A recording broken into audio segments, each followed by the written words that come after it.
Welcome to Merciful Guidance.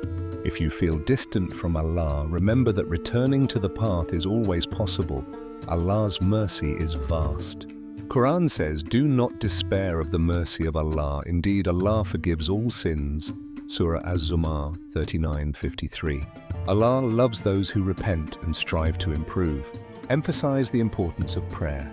Hadith says, the first thing a servant will be held accountable for on the Day of Judgment is their salah, Tirmidhi. Say Astaghfirullah frequently. Surround yourself with good influences. A person is upon the religion of his close friend, so let one of you look at whom he befriends. Abu Dawood, Tirmidhi. Join Islamic classes or attend mosques to connect with like-minded people. Make dua and rely on Allah. Hadith says, "Indeed, your Lord is shy and generous. If his servant raises his hands to him, he becomes shy to return them empty." Tirmidhi. And seek guidance and strength to stay consistent. Conclusion: every step back to Allah is cherished. Never give up, as Allah's doors are always open. End with a dua.